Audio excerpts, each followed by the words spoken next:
بسم اللہ الرحمن الرحیم۔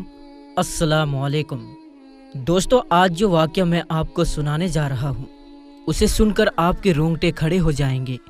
اس قصے کو شیخ عبدالحق محدث دہلوی نے اپنی کتاب تاریخ مدینہ میں لکھا ہے کہ آج سے 800 سال پہلے مصر میں ایک بادشاہ ہوا کرتا تھا۔ اس کا نام سلطان نور الدین جنگی تھا۔ وہ بہت نیک بادشاہ تھا، ہر وقت اللہ کا ذکر کیا کرتا تھا۔ وہ روزانہ رات میں 1000 بار حضور صلی اللہ تعالی علیہ وسلم پر درود شریف پڑھ کر سوتا تھا۔ ایک رات تھکان کی وجہ سے سلطان نے صرف 700 بار درود شریف پڑھا اور سو گئے تو خواب میں حضور صلی اللہ تعالی علیہ وسلم کا دیدار ہوا۔ آپ نے فرمایا کہ اے نور الدین، آج میرے پاس 300 درود کم کیوں بھیجے؟ یہ خواب دیکھتے ہی سلطان کی آنکھ کھل گئی اور انہوں نے اسی وقت 300 بار درود شریف پڑھ کر 1000 کی تعداد مکمل کی۔ اس واقعے کے کچھ ہی دنوں بعد سلطان نور الدین ایک رات سوئے ہوئے تھے کہ انہیں خواب میں حضور صلی اللہ تعالی علیہ وسلم کا دیدار ہوا۔ آپ صلی اللہ تعالی علیہ وسلم نے سلطان سے کہا کہ اے سلطان، 2 عیسائی آدمی میرے جسم کو قبر سے نکالنا چاہتے ہیں، تم جلدی سے مدینہ آ کر ان کی خبر لو، ورنہ میرا جسم ان عیسائیوں کے ہاتھ میں چلا جائے گا۔ اور پھر حضور صلی اللہ تعالی علیہ وسلم نے سلطان کو ان دونوں آدمیوں کی شکلیں دکھائی۔ اسی وقت سلطان کی آنکھ کھل گئی تو وہ بے چین ہو اٹھے کہ آخر یہ کیسا خواب تھا اور حضور صلی اللہ تعالی علیہ وسلم مجھ سے کیا کہنا چاہتے تھے۔ بستر سے اٹھے اور وضو کر کے 2 رکعت نماز پڑھی اور پھر لیٹ گئے۔ آنکھ لگ گئی اور پھر خواب میں حضور صلی اللہ تعالی علیہ وسلم کا دیدار ہوا۔ آپ فرما رہے تھے کہ سلطان، تم کیوں سو گئے؟ میری بات پر دھیان دو، جلدی سے مدینہ آؤ اور مجھے ان دونوں عیسائی کتوں سے بچاؤ جو میرا جسم نکالنا چاہتے ہیں۔ سلطان پھر گھبرا کر اٹھ بیٹھے۔ اس بار بھی سلطان نے جا کر وضو کیا اور 2 رکعت نماز پڑھی۔ ان کی آنکھ پھر سے لگ گئی اور وہ سو گئے۔ خواب میں انہیں پھر سے حضور صلی اللہ تعالی علیہ وسلم کا دیدار ہوا۔ آپ صلی اللہ تعالی علیہ وسلم نے تھوڑا سختی سے فرمایا کہ اے سلطان، جلدی سے مدینہ آؤ اور مجھے ان عیسائیوں سے بچاؤ۔ سلطان گھبرا کر اٹھ بیٹھے اور رات ہی میں اپنی ساری فوج کو جمع کیا اور کہنے لگے کہ کچھ نہ کچھ معاملہ ضرور ہے۔ حضور صلی اللہ تعالی علیہ وسلم کے جسم مبارک کو کوئی خطرہ ہے، اس لیے مجھے خواب میں بار بار حضور کا دیدار ہو رہا ہے اور آپ فرما رہے ہیں کہ مدینہ آ کر مجھے ان عیسائیوں سے بچاؤ۔ سلطان نے اپنا لشکر تیار کیا اور رات ہی میں ایک بڑی فوج کے ساتھ مدینہ کی طرف روانہ ہو گئے۔ 2 دنوں کے سفر کے بعد وہ مدینہ پہنچے۔ سلطان کے وزیر جمال الدین نے کہا کہ اے سلطان، اگر آپ سیدھے لوگوں سے یہ پوچھیں گے کہ کون حضور صلی اللہ تعالی علیہ وسلم کا جسم مبارک نکالنے کی کوشش کر رہا ہے تو شاید وہ دونوں عیسائی چوکنا ہو جائیں اور ہمارے ہاتھ نہ لگے۔ اس لیے آپ ایک کام کریں کہ تمام مدینہ والوں میں انعام تقسیم کرنے کا اعلان کر دیں اور پھر ایک جگہ بیٹھ کر آپ ہر انعام لینے والے کی شکل دیکھیں۔ اس طرح آپ ان دونوں عیسائیوں کو آسانی سے پہچان لیں گے اور ہمیں انہیں پکڑنا آسان ہوگا۔ سلطان نے کہا ٹھیک ہے، اس کا انتظام کیا جائے۔ اور پھر صبح ہوتے ہی پورے مدینہ میں اعلان کر دیا گیا کہ سلطان نور الدین کی طرف سے تمام مدینہ والوں کو انعام بانٹے جائیں گے۔ انعام تقسیم کرتے وقت سلطان ایک کرسی پر بیٹھ گئے اور وزیر جمال الدین لوگوں کو ایک ایک کر کے انعام دینے لگے۔ سلطان ہر آنے والے انسان کا چہرہ خوب غور سے دیکھتے، لیکن انہیں وہ دونوں انسان نظر نہیں آ رہے تھے جن کی شکل حضور صلی اللہ تعالی علیہ وسلم نے خواب میں دکھا کر سلطان سے کہا تھا کہ یہ دونوں مجھے نکالنا چاہتے ہیں۔ دوپہر کا وقت ہو گیا، سارے انعام بٹ گئے لیکن ان دونوں عیسائیوں کا کوئی سراغ نہ ملا۔ سلطان نے مدینہ والوں سے پوچھا کہ تم میں سے کوئی بچا تو نہیں ہے؟ لوگوں نے کہا نہیں سلطان، سارے لوگ انعام پا چکے ہیں، اب مدینہ میں کوئی انعام پانے سے نہیں بچا۔ سلطان نے کہا نہیں، ابھی 2 لوگ بچے ہیں، وہ میرے پاس حاضر نہیں ہوئے ہیں۔ تو لوگوں کی بھیڑ میں سے ایک آدمی آگے بڑھ کر کہا کہ ہاں سلطان، آپ ٹھیک کہہ رہے ہیں، ہمارے محلے میں 2 اللہ کے بڑے نیک بندے ہیں، وہ اپنے گھر سے باہر نہیں نکلتے ہیں، نہ کسی سے کوئی مطلب رکھتے ہیں، صرف نماز پڑھنے کے لیے مسجد نبوی میں آتے ہیں اور پھر اپنے گھر میں ہر وقت अल्लाह की तस्बीह पढ़ा करते हैं। वो दोनों बड़े नेक आदमी हैं। हम लोगों की बहुत मदद करते हैं, खूब सदका खैरात देते हैं। सुल्तान ने कहा कि मैं उनसे मिलना चाहता हूँ।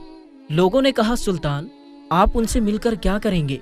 वो दोनों तो बेचारे दुनिया से अलग थलग अपनी इबादतों में लगे रहते हैं, दुनियादारी से उन्हें कोई मतलब नहीं। सुल्तान ने कहा कि मुझे उन दोनों पर शक है कि वो दोनों तुम सभी को धोखा दे रहे हैं और नेक बनने का सिर्फ नाटक कर रहे हैं और तुम्हारी आंखों में धूल झोंक रहे हैं। लोगों ने कहा, सुल्तान हमारे नेक लोगों के बारे में ऐसी बातें ना करें, वो बहुत अच्छे लोग हैं, हम उनके खिलाफ कोई गुस्ताखी बर्दाश्त नहीं करेंगे। सुल्तान नूरुद्दीन ने जब देखा कि लोग मुखालिफत पर आ सकते हैं तो उन्होंने मदीना के हाकिम को अपने पास बुलाया और उन्हें सारी बातें बता दी कि ख्वाब में मुझे हुजूर सल्लल्लाहु ताला अलैहि वसल्लम ने ऐसी ऐसी बातें बताई हैं, इसलिए मैं उन दोनों आदमियों से मिलना चाहता हूँ। हाकिम ने कहा कि सुल्तान तुम परेशान ना हो, मैं इसका इंतजाम करवाता हूँ और जो भी मुखालफत करने के लिए सामने आएगा उसे कड़ी से कड़ी सजा दी जाएगी। और फिर सुल्तान नूरुद्दीन मदीना के हाकिम के साथ उन दोनों आदमियों के घर पहुंचे।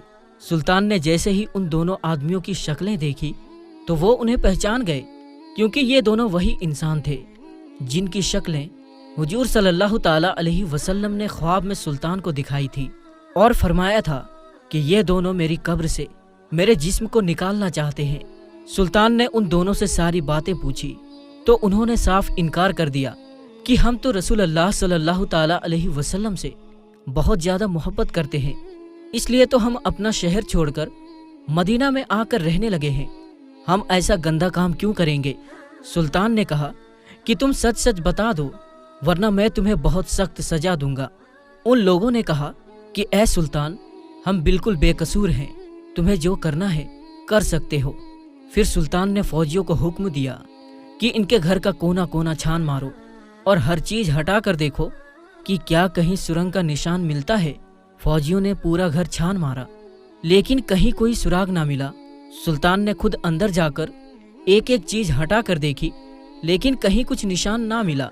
अब तो लोगों ने भी कहना शुरू कर दिया कि ऐ सुल्तान, ये तुम्हारी गलतफहमी है, तुम हमारे अल्लाह वालों को क्यों परेशान कर रहे हो। मदीना के हाकिम ने भी सुल्तान से चुपके से कहा कि सुल्तान, मुझे भी यही लगता है कि आपसे कोई गलतफहमी हो गई है। बेहतर होगा कि आप इन दोनों आदमियों को छोड़ दें, वरना लोगों की मुखालिफत बढ़ सकती है। सुल्तान बहुत ज्यादा परेशान हो गए। उस कमरे में एक मुसल्ला बिछा हुआ था। सुल्तान ने मुसल्ले पर खड़े होकर अल्लाह से फरियाद की और सजदे में सर रखकर रोने लगे और अल्लाह से मदद मांगने लगे कि ऐ मेरे अल्लाह, मैं एक इंसान हूँ, मेरे अंदर जितनी ताकत थी मैंने उतनी कोशिश कर ली, लेकिन आपके प्यारे नबी ने फरमाया था कि यही वो दोनों धोखेबाज इंसान आप सल्लल्लाहु ताला अलैहि वसल्लम का जिस्म निकालना चाहते हैं, लेकिन या अल्लाह, मुझे कोई सुराग नहीं मिल रहा है। सुल्तान रो रो कर अल्लाह से दुआ कर रहे थे और मदद मांग रहे थे कि तभी अल्लाह की तरफ से सुल्तान के दिल में ये बात डाली गई कि ऐ सुल्तान, तुमने इन दोनों के कमरे में हर चीज हटा कर देख ली है, हर तरह से तलाशी ले ली है, जरा ये मुसल्ला भी हटा कर देखो जिस पर बैठे तुम मुझसे दुआ मांग रहे हो। सुल्तान तेजी से उठे और मुसल्ला हटा कर देखा तो नीचे लकड़ी का एक पटरा बिछा हुआ था। सुल्तान ने फौजियों को हुक्म दिया कि ये पटरा हटाओ। जैसे ही उस पटरे को हटाया गया तो नीचे एक सुरंग बनी हुई थी। सुल्तान ने एक फौजी से कहा कि जाकर देखो कि ये सुरंग किधर को जाती है। फौजी ने अंदर जाकर देखा तो वो सुरंग हुजूर सल्लल्लाहु ताला अलैहि वसल्लम की कब्र के पास तक पहुंच चुकी थी और हजरत उमर रदी अल्लाह ताला अन्हो का अंगूठा नजर आने लगा था।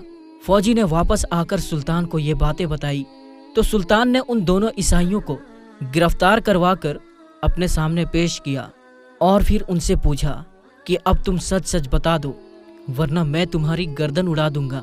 उन दोनों ने जवाब दिया कि ऐ सुल्तान, हमें ईसाइयों की तरफ से यहाँ मदीना भेजा गया है ताकि हम मुसलमानों के नबी का जिस्म निकालकर उन्हें दे सकें और इसके बदले में हमें बहुत सारा इनाम दिया जाएगा।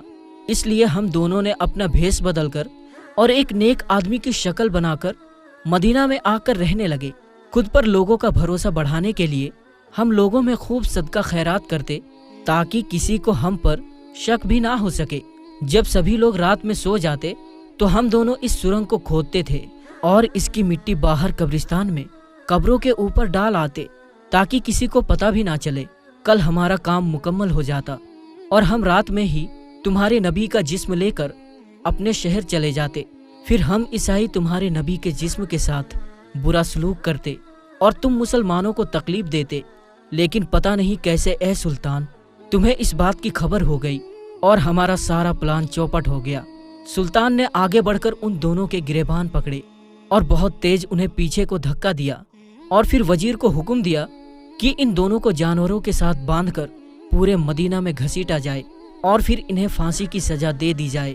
इन सब के बाद सुल्तान ने हुजूर सल्लल्लाहु ताला अलैहि वसल्लम की कब्र मुबारक के चारों तरफ जमीन के अंदर से एक खंदक खुदवाई और उसमें 7 दीवारें बनवाकर उसमें पिघला तांबा, लोहा और तारकोल डलवा दिया ताकि कोई दोबारा हुजूर सल्लल्लाहु ताला अलैहि वसल्लम के जिस्म मुबारक को निकालने की हिम्मत भी ना कर सके। किताबों में लिखा है कि इस वाक़ये के बाद सुल्तान नूरुद्दीन मदीना की गलियों में रो रो कर अल्लाह से कहा करते थे कि ए अल्लाह, इतनी बड़ी दुनिया में तूने मुझ जैसे फकीर को इस अजीम काम के लिए चुना। इस पर मैं आपका जितना शुक्र अदा करूं कम है।